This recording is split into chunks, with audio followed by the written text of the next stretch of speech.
Well, people. Well. Guess what? We are back. And we are back eating gumbo. Boy, we got us some lobster, boy. We got some scrimps out here, boy. We are just Got me eating it some. up, boy. Huh? Hey, Got me a po' boy. Got me a po' yeah, boy over here. Still yes, got a po' sir. boy. Nice old po' boy, man. Real nice. You know what I'm saying? Heavy on the scrimps too, man. Heavy on the scrimps. You know what I'm saying? Real heavy. Hey, Michi, how you doing today? I'm good, baby. I'm good. I'm sitting there Oh for we yeah. flying high, baby. Eagles flying Oh high. yeah. Absolutely. All these high flyers out here. Sally, how you doing? I'm doing excellent. I'm doing real good. All right, all right. Fly, Eagles fly, Tyrone, baby. Tyrone, how you doing? I'm all right. No one cares. You all right? All right, man. I don't know. Hey, Ty, you talking a whole lot of mess the other day. Hey, you know what? This what? Hey. Look, bottom line is, we got receipts. Yes, we have those. Okay, I'm gonna let Michi get you first because I know he's primed and ready. I know he I is. just wanted to know where he started off this 40 banger red, all of this stuff. What happened? All of these high scores that he was predicting and all of this, he came close though. He came close. What did he say? 14 point. He came Yeah. close, 13, 14 point. He predicted that, man. But all the other foolishness he was talking about, how they was just gonna run over it and carve us up and all of this stuff and yada yada. Man, get out of here, man. I was thinking about him the whole time. I said, I'm ready for him. I'm ready for him today. Yeah, So we go get him. We go get started. We go get him. Tyrone, Let's get it. Let's get it. So okay, so Sally, you got any opening words before we unleash? I told this man who was gonna show up. You know what? He ain't got. You know what his name is? I'm gonna start calling him Derek Prescott. That's that bold name, man. Derek Prescott. His name Derek Prescott, man. Yeah. Hey, game on the line. What you gonna do? You gonna throw that INT, baby? I told you the original was gonna show. He pulled that mask off, and what my man Duke said, that boy looked like Tony Romo when he pulled that That's mask right. off. God damn it. To pull that mask off. Romo. They was like, God damn it. Romo. What? Yeah, I told you that boy was gonna show up, man. Hey, the first two games was those was flukes, man. The first two games was flukes. And the real Derek Prescott, please stand up. Hey, that boy stood up tall. Hey, you know what, Mo man? Look, I'm gonna talk to you like I'm gonna say the same thing Claude said to whatchamacallit said. Explain yourself. Explain. I want to know what you was thinking when you was making all these whack ass predictions. I was being a fan, and we needed this loss to humble me as a fan. Here we go. I gotta be humble. I got humbled. All right, I got humbled, and the Saints definitely needed this loss because as a show, we got to have different courses of action in our offense, and there's no excuse for the Saints. I'm gonna give all credit to the Eagles defense. Eagles showed up. We haven't seen pressure on the QB in the last two games, and the Eagles applied pressure. So we talked about it. We talked about y'all didn't play anybody. We talked about y'all played Carolina. Y'all beat up on Carolina. Y'all had a field day against those guys. Y'all had a field day against the Cowboys, who were all right, but I mean they're not worth anything right now either. We talked about this. We gave you time to change your predictions. You chose otherwise. No, I was gonna stay firm on my predictions. I'm just blindly thinking my offense was high flying as they were, but they wasn't, But there's no excuses for the offense. I mean, they really played good defense on both sides of the ball. And like we talked about before, the key ingredients for both teams to win, that they executed that on defense. We had to stop the run. We had Philly stop the run. The same thing. Look at him, boy. He just sounded deflated, though. He sounded deflated. All the bass he had in his voice, all that bass he had in his voice from the other day is gone. It's gone, man. He talking. Strike one. That's strike one. Like a dog that ran away from home, man. You don't know what to do. All right. Hey, hey, Mo, man. Hey, look here, man. Look, it's okay, bro. It's okay, man. You just gotta lick your wounds. You know what I'm Hey, saying? we do it. Just Hey, go back to the corner, we man. gonna. That's it. We gonna take this L. We gonna learn from it. I'm saying it Oh humbled no, us. you gonna take the L. That's a definite for sure. That's a given, You gonna baby. take that. It's Yeah, already there. that's a It's given. already there. Yeah, It's that's already in the like closet. it wasn't. At least we didn't get beat down. We got beat. You know, a win is a win, and we didn't get beat down. We got beat. Yeah. So remember the other day we said on this podcast, you don't gotta get stung by the hornet. You just gotta be a gnat. Just gotta get in his face. Just gotta be irritated. Be that fly in the ear. Like, God damn it. Spill your drink. You know what I'm saying? Spill your Kool-Aid on all over your greens. That's it. If we can do that, Jalen Carter did that. Jalen Carter was in his face all day long. You know what I'm saying? So with that being said, like we told you. You might have told me, but I'm looking at the numbers. You know, numbers don't. I mean, obviously they do lie, but they wasn't getting to the quarterback the last two games. So I expected the Saints offensive line to kind of hold up and, you know, do a little bit more with the offense with the motions, you know, to throw that off. And they didn't bite on any of it. The defense did not bite on any of it. The numbers don't lie, man. It's just the teams that y'all were playing that y'all were getting those numbers from. Those inflated numbers. That's what the problem was. Y'all were using numbers against crappy teams. I told you they got a team from Food Lion and Kmart in Carolina, and that's what they were doing. And y'all ran up the score in there, and y'all thought y'all were going to the Super Bowl. We probably did. That's why we need to be humble. You know, we was flying high off the 2 wins. Like we ain't had this much points since Drew Brees, so we was happy. So now, wait, hold on. So you say you're telling us right now that you needed that loss? Is that what you're telling us? Yeah, we take the early loss to humble us. That I would never say that. Me neither. I would never say, "Oh yeah, we need the loss." No. Hell no. I want to win every game we can. Well, I'm just saying that because you know what I'm saying. The other day you were saying how there's no way out. You know, I'm not gonna say you said it was no way, but you were definitely speaking as if it was almost no way y'all was gonna lose that game. And now all of a sudden, well, bro, you know, it was a close game. What you talking about? Like it was a close game. A close game, and one defense was gonna have to show up to make the final stop, and that's what the Eagles did. Showed up to make the final stop. This wasn't no beat down. Come on now.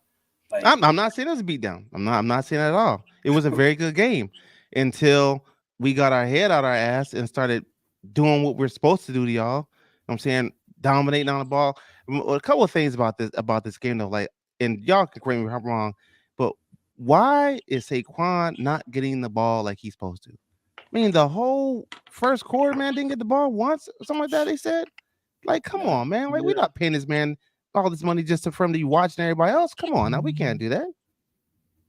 Sally, what's going on, man? Talk to me. I was thinking about that. You know, I don't. You know, I think it's got to do with because you know Saquon, he's had a few injuries. He's injury prone when he was playing for the Giants. I think they're just trying to keep this guy as healthy as long as possible. So I mean, he is getting his touches, and he got 17 carries for 147 yards. That's what he had on Sunday. And I just think that they trying to get him to a good pace where he's not the bulk of the load, where he might, you know, get some freak injury or get some free. I mean, injury can happen on any play, but I think they're trying to play as safe with Saquon as long as they possibly can. So like load management with him. Yeah, I think so. So because they want him to be able to last the whole season, because you know he's a workhorse, and like I said, he's injury prone, but he's playing for the Giants, and they invested a lot of money in this guy, so they're trying to keep him around for the whole season. Is that true, Meese? Is that what you think is going on? I don't know. Maybe I'm not there. I just think that they're trying to, like I said, Kellen Moore, he has a lot on his shoulders. He has a lot on his plate to do. So I believe that I'm not going to explain not giving him the ball because I think it's foolish. We need to always establish the run every game. But I think that, you know, maybe they're trying to exploit different parts of the offense to try to not be as predictable. You know what I mean? Because if we get the run shut down against a good, defensive minded team, a good defensive line, and they just happen to shut down the run, then what are we gonna do? Now we're looking like last year. So I think that they know that they have the confidence in Saquon Barkley and the line to create the holes for him to run through. So I think that, you can go a little bit longer without giving him the ball before you do, and then we create that success. But it just gives us other avenues. It forces us to throw the ball to, Dallas Goedert. It forces us to get other players involved, to whereas, Saquon doesn't have as much, weight on his shoulders throughout the first quarter of the game. I don't understand it, though, because I'm always a believer in establishing the game the very first quarter, and then that sets the tone. Then you can do other stuff. Yeah, I mean, to your point, I guess they Nick Sirianni and Kellen Moore, they could be looking at it to say, well, if we can become one dimensional in the pass game, maybe we may not have to work him as much, so we can save his legs later towards the end of the game. Maybe they could be saying that. I don't know. I don't know if that will be successful or not, long term, because that's a lot of ball stoppage. You know what I'm saying? Yeah, As that's far as not that's yeah, complete it's passes, just that doesn't make any sense to me. But yeah. so I don't understand, why they would not give him the ball a lot towards the beginning of the game, because just like you said, establishing the run is like key for any football team. Like once you do that, then that opens up the passing lanes. So for Saquon not to not get the ball the whole first quarter, like it was crazy to me. Like I just didn't understand it.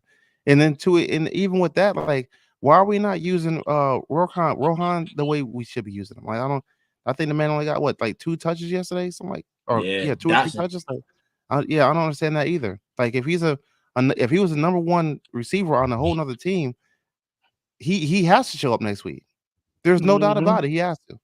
If he doesn't show up next week, like something's wrong. Either we got him just because he's good and he was cheap or whatever, but not use him this coming week is gonna be crazy if we don't. But Moses, so what went wrong? What went wrong with y'all? Besides everything, but I mean, first half is not capitalizing off turnovers. Okay. The offense has to score points. Bottom line, the offense got to put points on the board. The whole first half, Hurts gave them the ball twice, and you end up with nothing. And like we talked about before, the Saints and even Eagles, like we got to put up points so it can be at least a shootout, and we didn't get there. So I don't think the Saints played a horrible game. I just think they were outmatched. The defense. They played a good defensive game, like held them to no points until the fourth quarter. So the defense was holding up until then. Like maybe the defenses wore out, but offense got to help us out by putting points on the board. Bottom line. Michi, what you got on that? It's just, man, and this goes to the key points of the game, the one that you got coming up, man. It's just the honestly, it was a flip-flop. I feel that it was a flip-flop as far as our offense kind of sucked. You know what I mean? It wasn't on par. We did score to the fourth quarter, like it's been said a couple times already, but we got that satisfaction from our defense. Our defense, you know what I mean? They everything that we talked about that we've been looking forward to, they showed us this game. They shut down Kamar, you know what I mean? He wasn't able to hit, you know what I mean, the outside as he had, with Dallas at free will.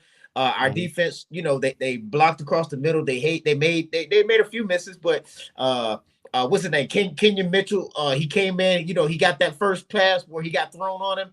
But then after that, he was pretty much a lockdown cornerback. He did his thing. All the defense did everything that we've been looking for. But on the flip side of that, the offense kind of regressed a little bit. You know what I mean? And so we weren't able to get the offense to where it needed to be or where we should have been. So now we're trying to play catch up. It's like that whole, that accordion thing, man. Like you're talking about when you're running, man. It's just that push and pull, that give and give, that give and take. And so we just need everybody to be playing together.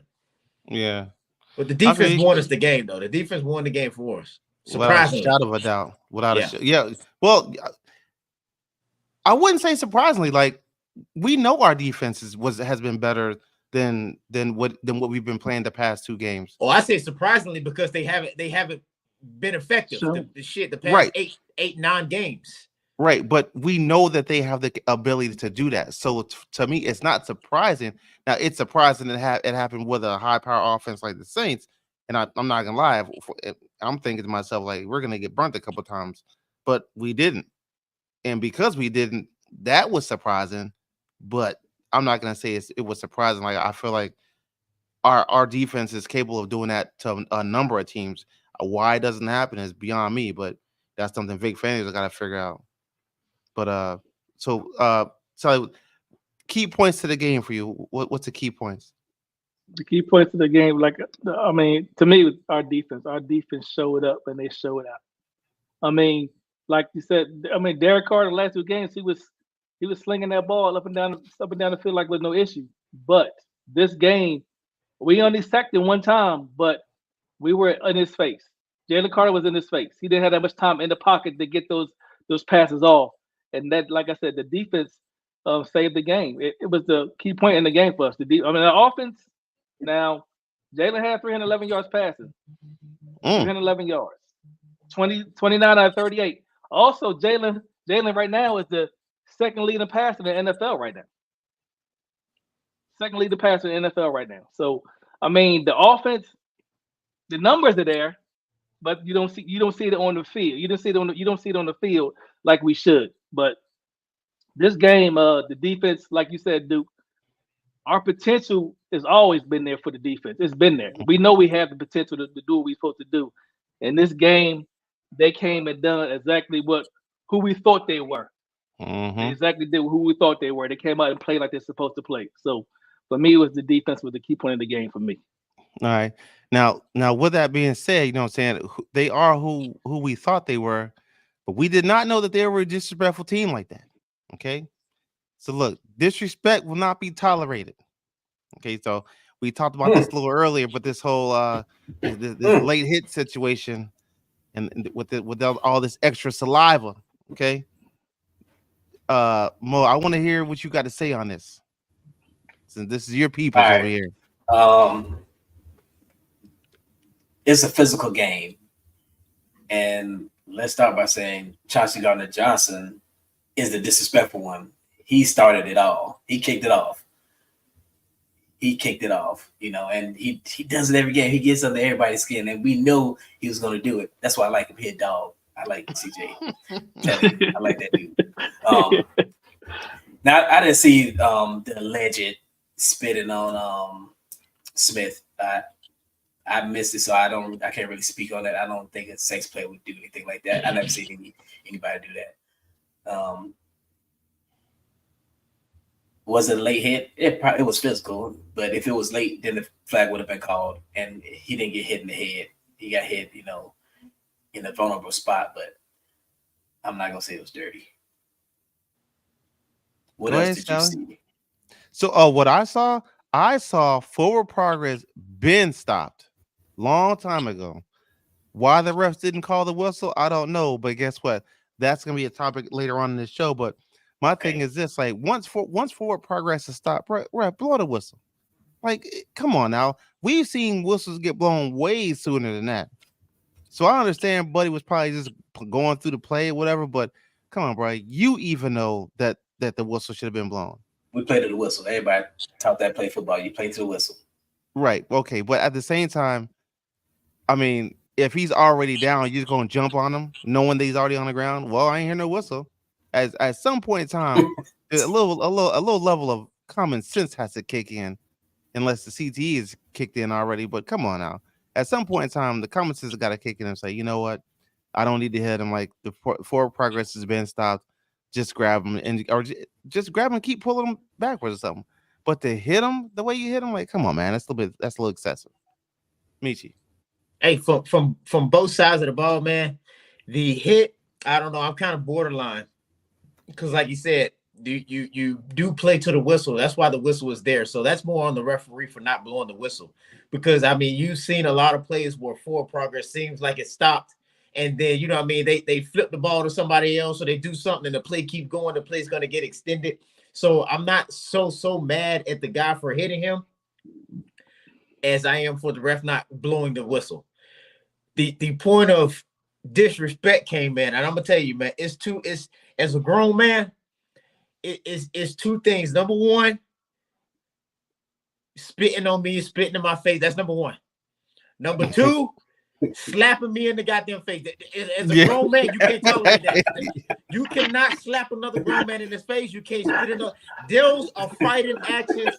No questions asked. They should have been whooping ass right there. They should have been whooping ass. And they should have put money together to pay off whoever fine got the fine. They should have paid it off like that. But I should have saw ass whoopings going on once he spit on it. The late hit is kind of like he said, man, it's questionable. That's the ref's job. The play can't get extended. He could pitch it out or do whatever. But man, once he spit on him like that, oh hell no, man. That it's Mike Tyson time. Yeah. Because I was reading on Twitter saying that whoever that, I can't remember the dude's name, but he's cut the comments off on his Twitter page. He wasn't like, you couldn't text him nothing. Like they were on it. They was ready to destroy that man. At least the fans were. Now I'm pretty sure none of the players saw it. You know what I'm saying? Or if they did see it, they weak for not addressing it. But just it wasn't a bang bang play. It was a bang bang play, but it should have got stopped beforehand. That's all I'm saying. Like everyone knows it should have been stopped beforehand. For progress been stopped. So I don't even know why. You know what I'm saying? So it was another play.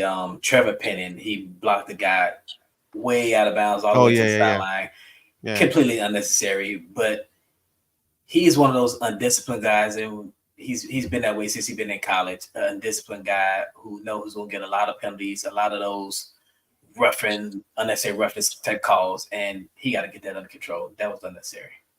When I saw that block, all I could think about was remember the Titans, or was it that was the movie when he blocked them all the way out into the parking lot? Oh, the blind side. The blind side. The blind side. Blind side. Like drove all the way out to the parking lot. I say, yeah. God damn. It doesn't help, man. That was unnecessary. It doesn't help, man. We talking about Devontae Smith, man. It does not help that the guy is 170 pounds, man. Yeah. That doesn't help. That's why he get all those highlights and people hit him and he go flying and twisting and turning and all this shit. That don't help, man. I'm telling you, man. He's 170 pounds, 6 feet, man. That's you got linebackers coming to 230, 250, you know what I mean? They hitting you full speed. It makes it look a lot worse than it really is. Yeah, I guarantee you there was someone at the very top talking about, pick on someone your own size. But with that being said, though, because the refs didn't say anything, you know what I'm saying? Like, do the refs, should they get fined? Like because each team of refs, it's a team. So when their team makes a bad call, they get like points deducted from whatever they got going on. And whatever team of refs has the least amount of points, then those are the ones who normally call the Super Bowl, because you don't make that playoff Super Bowl. Yeah. Right. So in this situation, like when it comes to stuff like that, like should the refs get fined for not stopping that call? Because it was simple. For progress to stop, the blow the whistle. Because now you're looking at player safety. See, when you get into those, now you're going to get, I believe you're going to get into the gray area. So this is where they're going to go in and say, hey, more training is needed and stuff like that, because you're going to get into a gray area of saying, at what point did the referee see it? Like you're not looking through his lens. So maybe it was just delayed. Maybe he saw a little something, you know what I mean? So getting them fined, because honestly, as crazy it may sound, the NFL needs the refs more than the refs need the NFL. You know what I mean? If you start finding them and them jokers get together and be like, well, fuck that, we ain't calling no games. Now you got a problem. Now you got a real problem. So Green Bay know all about it. Yeah, they got the ref training camp, so to speak. They got the ref training camp where they all come together and they're doing this. You got to remember, these are normal people. This isn't their job. Referees are they're postal delivery guys. They're attorneys. You remember Ed Hockley, the big guy, you know what I mean, from back in the day? He was an attorney. He was a litigator. So I mean, they have normal jobs and they just do this. So you can't, it's not like they dedicate the whole season and they're just, you know what I mean, getting trained and people are providing oversight for those guys. The NFL needs them a lot more than they need. You start finding them and they get together and they start goddamn going on strike on Saturday night, and you just got to start postponing these games. Shit, that's a losing battle. Yeah, didn't think about it that way, but that's a very damn good point. Damn good point. That's a good point. Yeah. All right, so keeping it moving. Will Nick keep making bonehead decisions when it comes to play calling? And I say that to say this. I say that to say this. I don't know why you don't kick the field goals and you wait till the fourth quarter and kick a 60 something. That just makes no sense. So, with that being said, because he's nipping at the bit, you cannot go first, Meech. You can't. You can't go first. Sally, what we got? Man, I'm gonna tell you, I thought after the Atlanta game, when he left those points on the table, I thought he would have learned his lesson. I'm being honest. I thought he would learn his lesson about just get the points when you can get the points. There you go. Right. But not only did he not take the points, he tried some alternate tush-push play with Barkley running on the outside, and then they got stuck. It worked though. It worked twice. But go ahead. Yeah. It's worked twice. But go ahead. So I'm a firm believer in, hey, if the points are there for the taking, take the points. I mean, and then to go ahead and then pitch a guy in there, the second best field goal kicker in the league for a 60-yarder when he had two short ones already and you passed on those. I just didn't see. I don't understand the logic of that. I really don't understand the logic. So to me, I thought Nick would learn his lesson the last time, but I'm pretty sure he probably got a lash from Judge Lurie on this one right here. He probably got a couple lashes on this one. Yeah. He got a couple lashes. Yeah, that jerk got the rope with his hands tied up top. Yes, sir. He's hanging. Not like that. Don't cancel us. I'm just saying he had his hands strung up. You know, Lurie was definitely whooping him a little bit. Like they was getting Toby. Yes, sir. What's your name? Your name is Toby. So here's a question I got. So hold up. Wait a minute now. Hold up now. Wait a minute.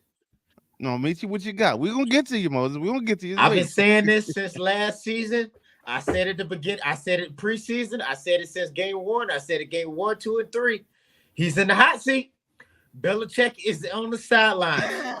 He's on the sidelines. I'm telling you, Nick is on the hot seat. It's looking like a Chip Kelly repeat where you're not learning from your mistakes. Either you're refusing or you're just that naive that you think that you're doing something right. You know what I mean? Because we had these same problems last season. We just happened to get to 10-1. So it was kind of overinflated. It's just like the Saints. We were beating up on sorry teams, and we just got the luck of the draw in the beginning of the season. So we were overhyped. And then we started playing them teams at after the break, and it started to show. You know what I mean? So I'm calling for him every game, man. I think if he don't make some changes by the bye week, week 5, after we play this next game, we play Tampa Bay next, and if they don't make those changes coming out of the bye week, man, we're gonna hear a lot more. You're gonna start to see a lot more interviews from Belichick. You know what I mean? You're gonna see a lot of this stuff. People talking about the Eagles and getting them ready, man. And it has a lot to do as well, but I say the maturity of Jalen is not showing as well either, because he's making a lot of horrible readings of the defense. You know what I mean? He's not securing the ball. And then, I give you the good and the bad, man. Jalen Hurts 24 turnovers since the start of last season. That's leading the NFL. You know what I mean? 24 turnovers since the start of last season. So it's a combination, but Nick he's at the front because he's the captain of the ship. So he's either willfully refusing or he's just not naive to you gonna let somebody come in here and get your job. And I keep saying Belichick every season. So is it more of an ego thing with him now? Because I don't know, because he he seems a little dumb, man. He seems a little dumb when he's talking in the interviews and stuff. The people that you get tired of hearing, I'm the coach, blame everything on me. I'm the coach, blame everything. Because that's what he says every fucking postseason, every post game. We get that, motherfucker. We're gonna blame it on you. We're gonna get rid of you. You know what I mean? If you're not doing anything, you know what I'm saying? Like they used to tell him we was growing up. I'm sick and tired of being sick and tired. You know what I mean? Fix it. If you know what needs to be wrong every day, it's a broken record every game. You saying this shit is broken, needs to be fixed. Well, fucking fix it. We get tired of it. He looking dumb, eyes all closed, looking like he kind of high or drunk or something. I don't know what's going on, but he need to fix it, man, because he's gonna be out of there. He's gonna be out of there. There's too much talent on that team for us to be playing like this. Right. Now you know who there's another person out there, there's another coach out there that does the same thing. They're good during the regular season, and we're not talking about them girls, but they're good during the regular season, has good people, but can't win the big dance. And that's Sean McVay. He does the same thing. Like, is this a Sean McVay thing going on with him? Like, this is worse. Gets in his own way. Than Sean. This worse.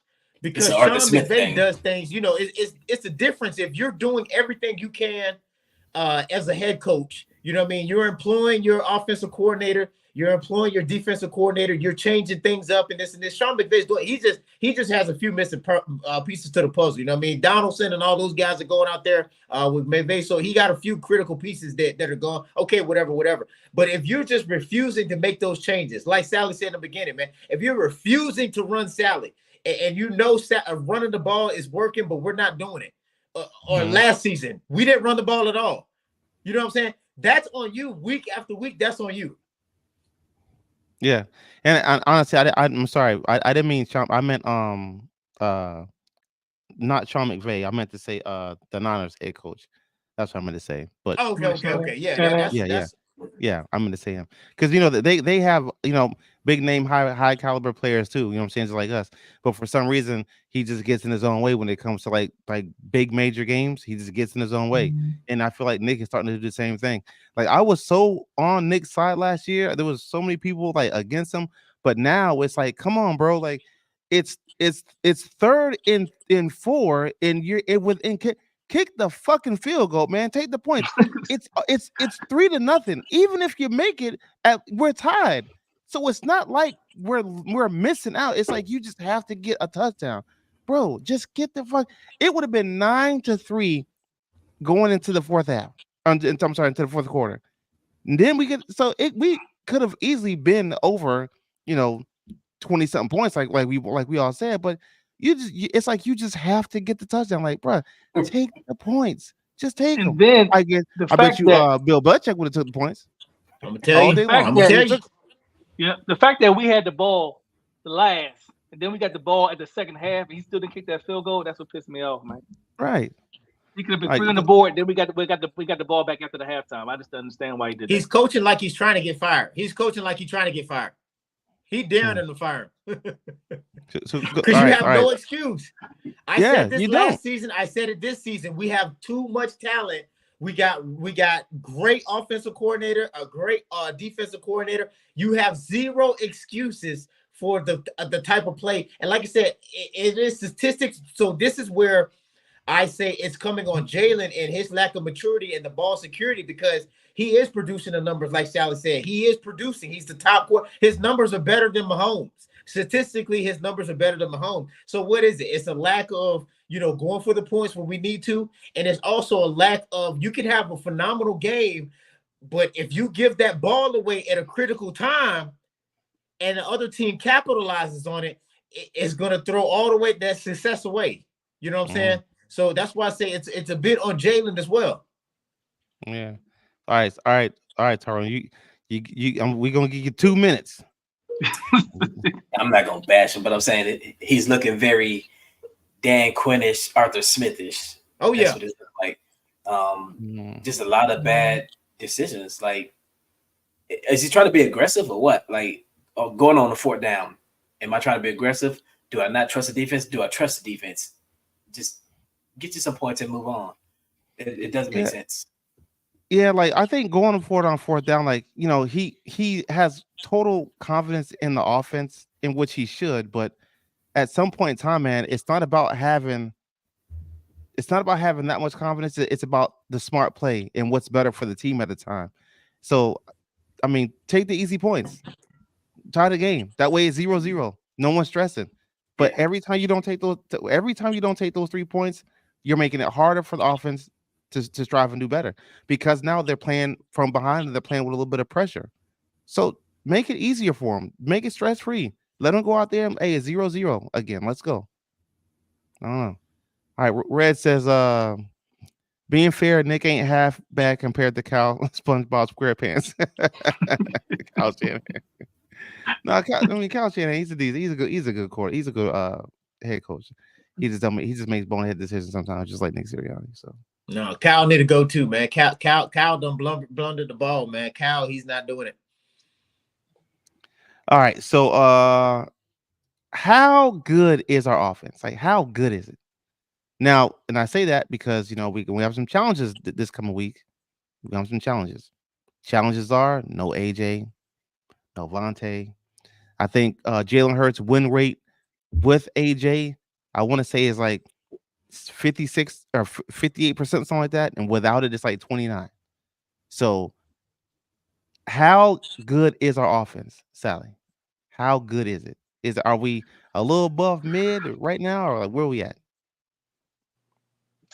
I'm saying we're a little above mid. I mean, because we got, like I said, we got a lot of weapons, and a lot of weapons are going to be out this game.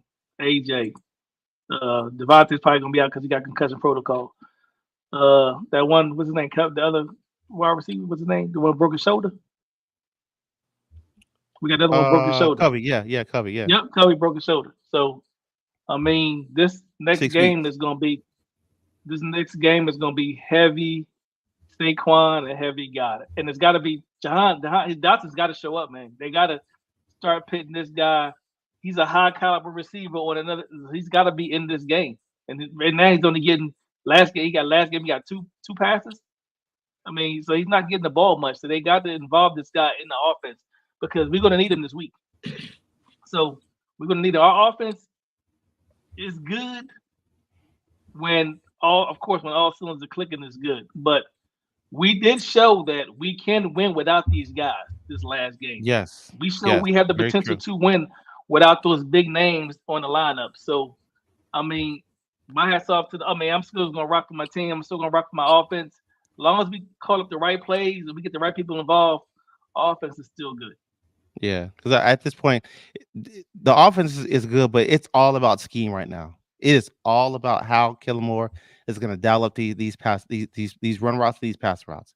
He has to call a phenomenal game next week. It's as simple as that. He's got to. Go ahead, Mish. Chemistry is always good between the quarterback and your receivers and all of that stuff.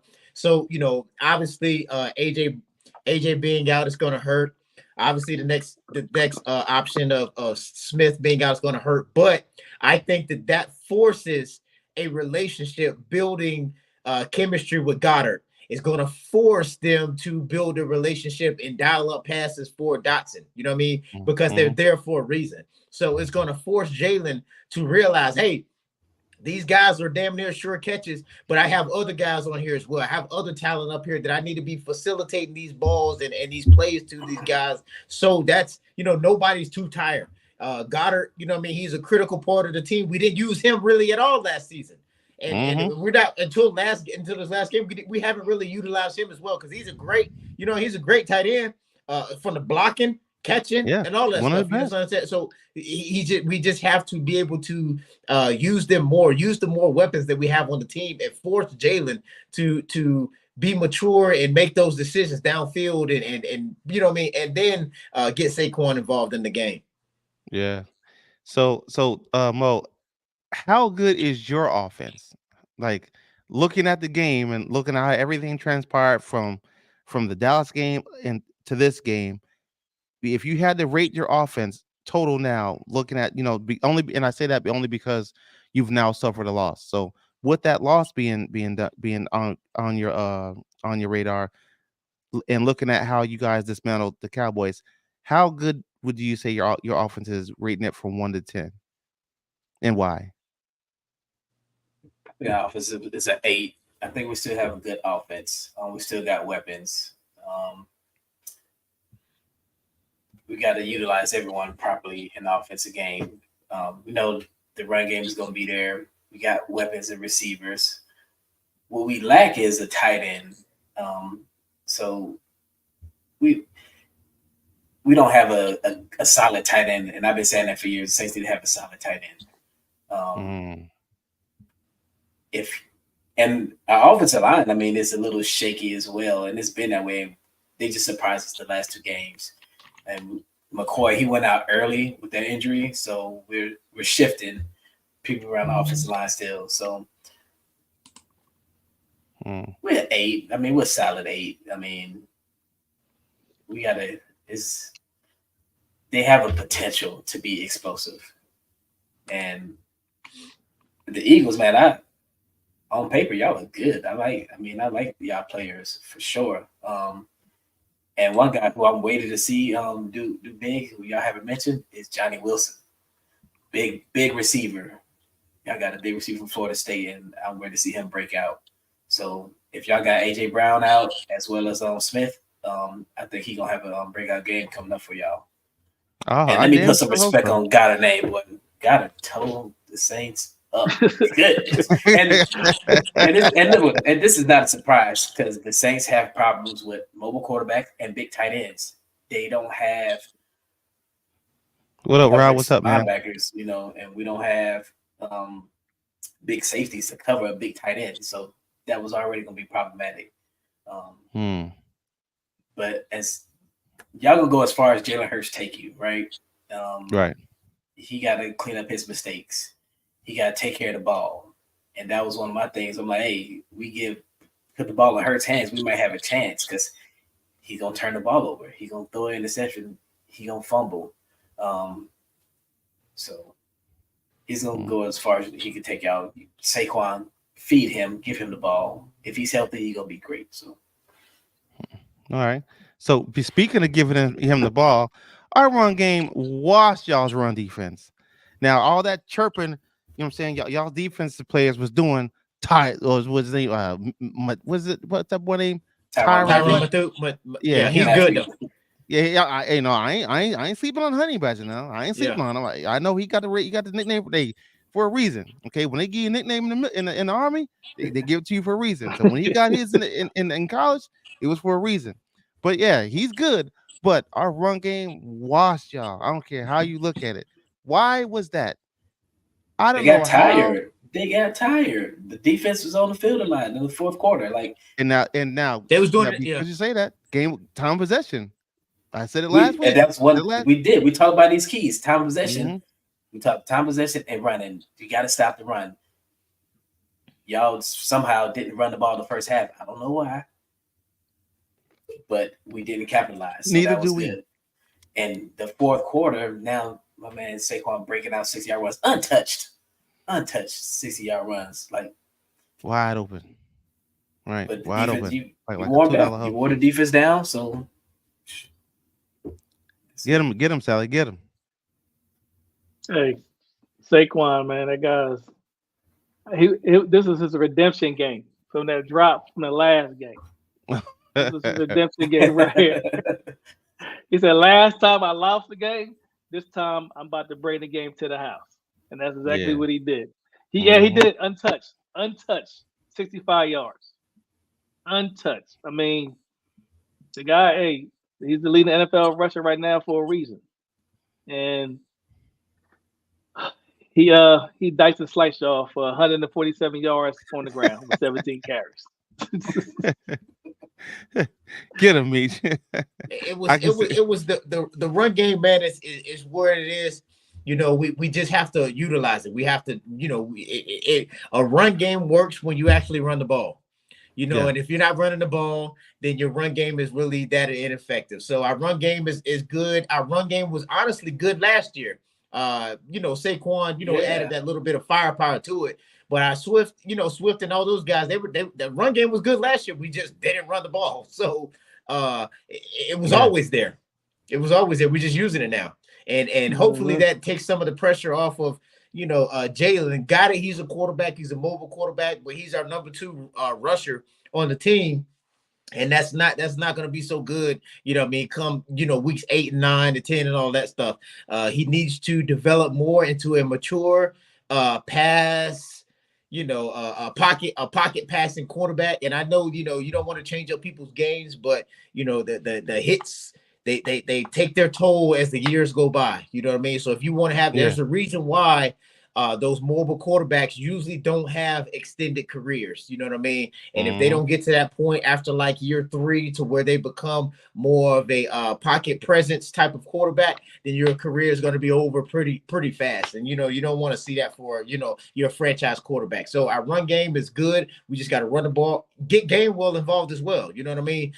Hurts shouldn't. The designed runs, when they have a designed QB run, it doesn't really work out for Jalen Hurts. For some reason, it doesn't work out. But once you give him the scrambling ability and, you know, his potential is a little bit better on those runs when he's doing. But the design runs haven't been working for us. So let's get away from that or put Gainwell in and see what they got to do or do something. But the run game works fine when you actually run the ball. Now, question me, and I'm asking this because I don't know the numbers, and I don't even know if you've looked. But when 2 years ago, this man was RPO on like every play, almost every play. Now he doesn't do it as much. Like, is that well? You got to remember that injury after last season. That makes you think twice about, you know what I mean, about running and doing all the extra stuff, right? And then so they always say, I've never played NFL, but they say that, you know, those guys get those big contracts. They try to, you know, their insurance policy of keeping them in the pocket, and they make those decisions and all that stuff. If you look at the mobile quarterbacks, I mean, I'm surprised that, you know, what's his name has been doing it for so long, Lamar Jackson, but they come out and say that they don't, you know, they know how to do it. They know how to not take the hits and all of that type of stuff. But still, when you getting those hits back in the day when Ray was coming across the line and you hit him in that open field, I don't care what you're doing, man, you're going to feel it. And that's going to add up because that's not your MO to take those hits as a quarterback like that. They don't last long for a reason. Right. And I wish, for the love of God, man, I don't know why that man just decides he wants to hold on to the ball for so long. Like 3 seconds, Jalen, that's it. Last year. Like 3 seconds, man. If it ain't out your hand in 3 seconds, bro, just throw it away. It's okay. Don't take the sack at the wrong time. And it's like he do it every single goddamn time, man. Just get rid of the fucking ball. That's why I say his maturity isn't there. Yeah, and it's frustrating. No joke, it is frustrating. Like, brother, just get rid of the goddamn ball, man. 24 turnovers since last season, man. That's a lot for the most of the NFL. Man. Yeah, that is a lot. And critical points. Man, critical points. It's annoying. We wouldn't talk about it if they was blowing somebody out by 25 points and you fumble the ball. You know, shit happens. You know what I mean? Right. But if it's going down to the wire and you holding on the ball like everybody's saying, but you holding on the ball too long and you trying to do some stuff and then you get stripped or you throw a stupid interception, it's going to weigh a lot more. You know what I mean? They're paying you a lot of money to produce. Something similar to what Derek Carr did at the end of the game. You know, stupid interception. You know. What? Stupid. Hey, I'll take that from Carr. That ain't nothing. Like, you will? Pressure. It wasn't. Carr didn't lose us the game. Okay. Carr managed the game. Carr made smart decisions. He got rid of the ball when he had to. He didn't take unnecessary sacks. He took 1 sack. Other than that, he was, you know, throwing the ball. If he didn't have an open receiver, get rid of the ball. That's what we need, and not force the ball or anything.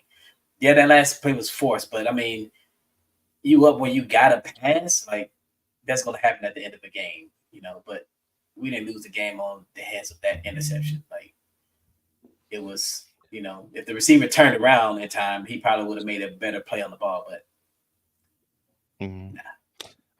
I feel like when it came to y'all going for 2 twice and missing it twice, that was what did y'all. That did y'all in. Going for it twice and then making it, that did y'all in. But I mean, it was a risk you had to take. Yeah, but I mean, I'm, you know, like we said earlier, I think I would just take the points that I go and that we now towards the end of the game when you went for 2, yes. Well, no, they only went for 2-1. They only scored 1 touchdown, so it was just once. Yeah, one touchdown. They only went for 1 time. Yep. Yeah. Okay, yeah. And we were just trying to like make the game 14, and then, you know, it was if y'all hit the field goal, what y'all did. I mean, thank God. So Rod is asking, is Hurts still our franchise QB? Me too. Is Hurts still like franchise QB? I absolutely is. Is there some things he's got to work on even now from last season up until now? Yeah, absolutely. But is he still our franchise? Yes, because one, the potential is still there. You know what I'm saying?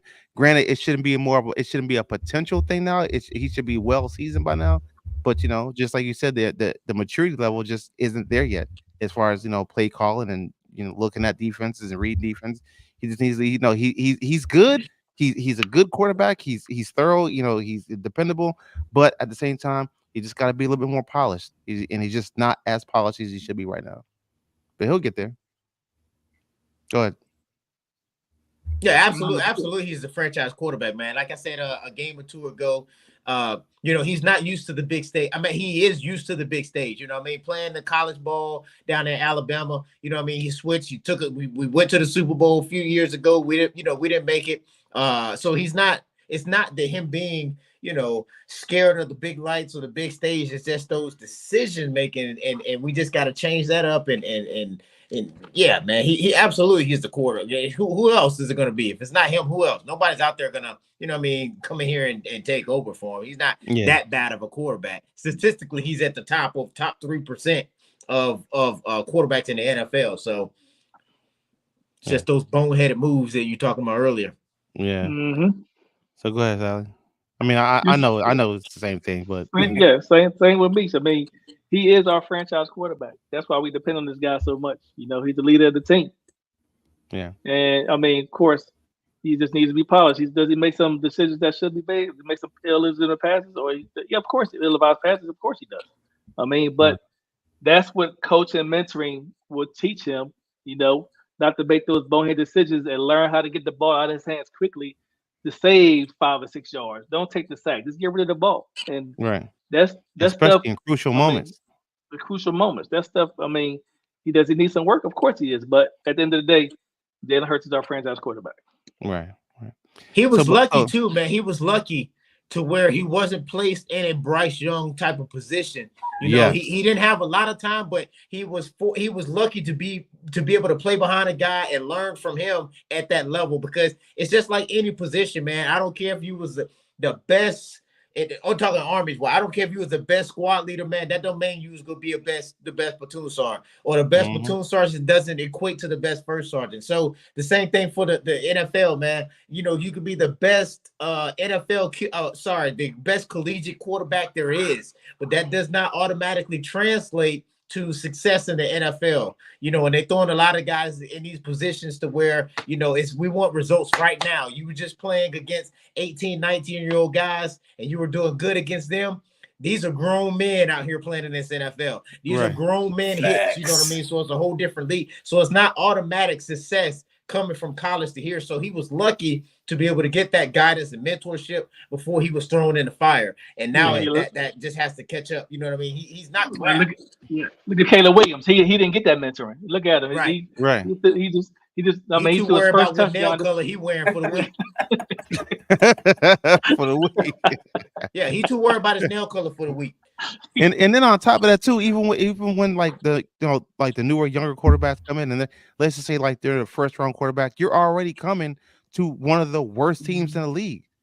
So you got to come in knowing that this is gonna be on you off the rip. So if this is the worst team in the league, and I'm in here young, 23 years old, 24 years old, or whatever, trying to make my mark in the NFL with some whack ass players because we were terrible last year.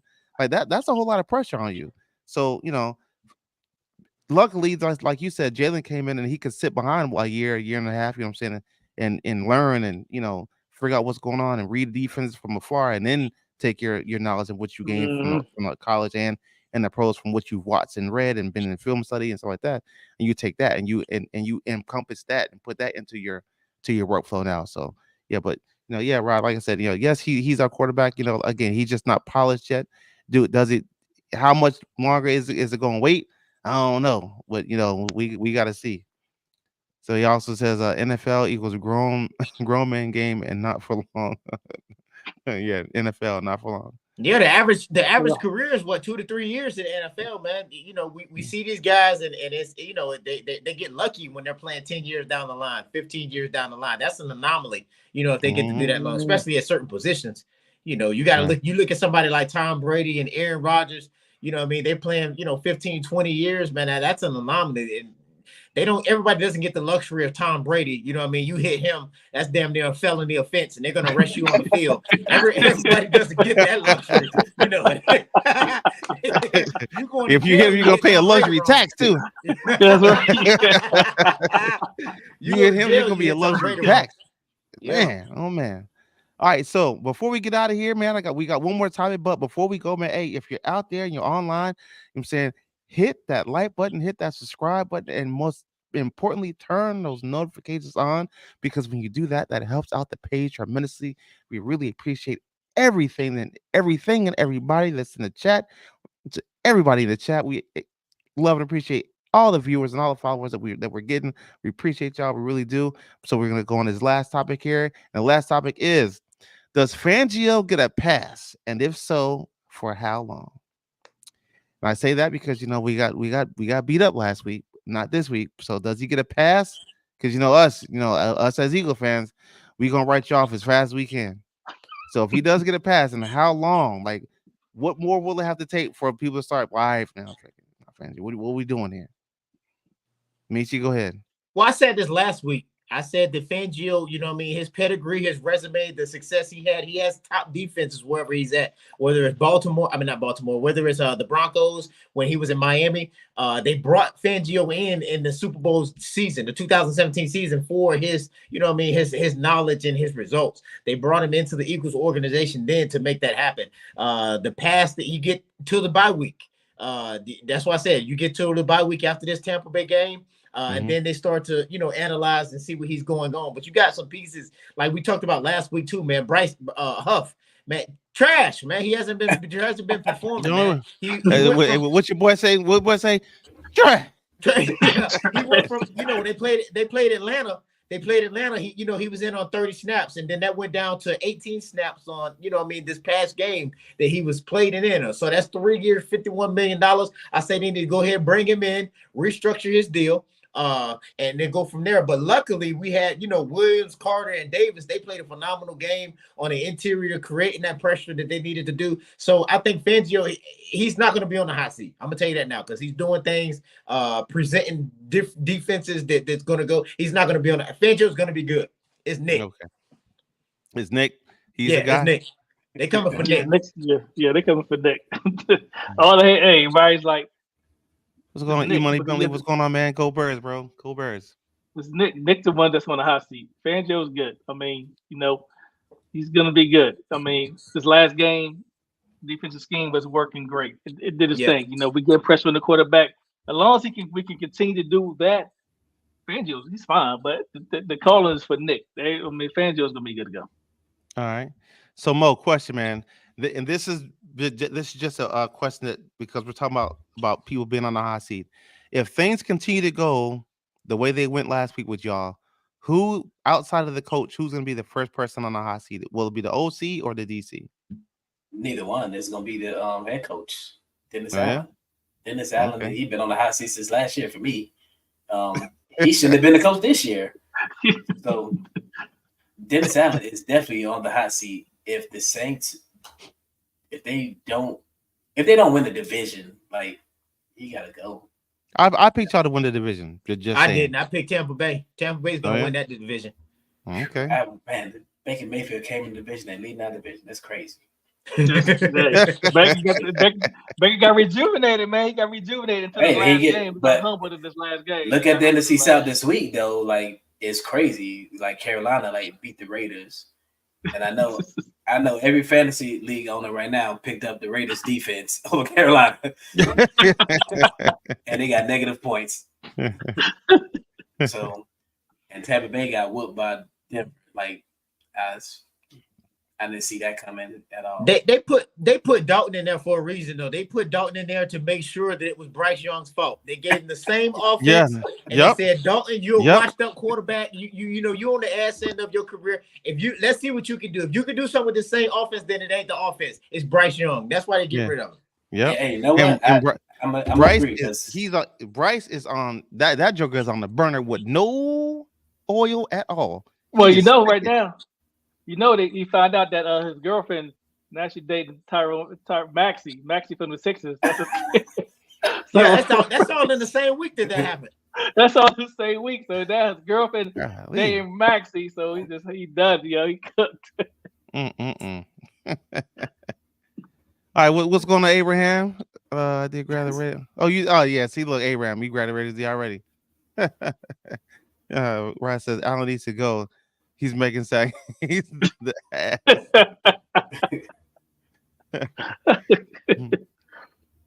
So, all right, man. Hey, I appreciate everybody coming out. I know I do. I know Michi does, and the rest of the, Sally and Tyrone. Hey, we appreciate y'all coming out, man. We really, really do. Again, man, tell a friend about the show. If you know anybody out there that's an Eagles fan or anyone that thinks they know a little bit about football and want to get on the show, man, hey, tell them, hit one of y'all up. Y'all contact me and try to see if we can get them on the show later or at a later date because, we got people lined up in line. So that's just how it is. And if we can get you in, we can get you in. There's no promises, but we'll do everything we can to try to facilitate you. But outside of that, man, we're going to go with these closing statements. Michi, what you got on the way out, bro? Hey, man, it was an ugly one, but I'll take an ugly win over an easy loss any day. You know what I mean? We still got work to do. Fix ourselves, man, and get there. I would take 2-3 point wins all the way to the Super Bowl. I'll ride that out. But we have some stuff to fix. We need to fix it, starting with Jalen. Jalen has to be more of a team captain, and there's a lot of times when you have bad coaches, but that's where you got to come in as that quarterback and change the culture and the climate in that organization in the locker room and fix it, starting with itself. So go from there, man. Yeah. All right, Sally. Closing arguments, closing words. Hey, it was like we said, it was an ugly win. We did it. Defense showed up. Derek Prescott, he showed his true colors. And Derek Prescott showed who we really are. And like I said, I'm gonna take this win. I'm gonna ride on the next week until we play Tampa Bay. All right, Mo, what you got, man? Hey, man, appreciate y'all for having me on the show. Shouts out to the Eagles defense who really showed up. And Dallas Goedert, man. Hey, man, it's they need to pay that guy. They need to pay him. What? Hey, Mitch, it sounds like his voice is cracking. Like it's quivering. Like he gonna cry. He gonna cry when he cut the camera off. He gonna cry. Fuck this shit, man. I ain't man, Hey, it's all good. It's all good. Hopefully, we see again in the playoffs if we both make it there. All right. So wait, on the way out, it says Kyle Shannon can kiss Diddy ass. I told Cal is the problem out there, just like Nick is our problem. Cal is their problem, just like Nick is ours. Way too much talent to be mismanaging. Very true. Very, very true. All right, man. So look, we out of here. Hey, like I said, appreciate everybody for coming out, man. I really, really do. And everybody here at the show, man, we really, really, really appreciate everything and everything y'all do for the show. Like again, tell a friend. And with that, man, we're gonna close it out, man. Hey, so for that, hey, we'll see y'all later. We'll be back here again this coming Saturday, 4:00. And if you know anybody, any Tampa Bay fans, let us know. Try to get them on the show. All right. Peace.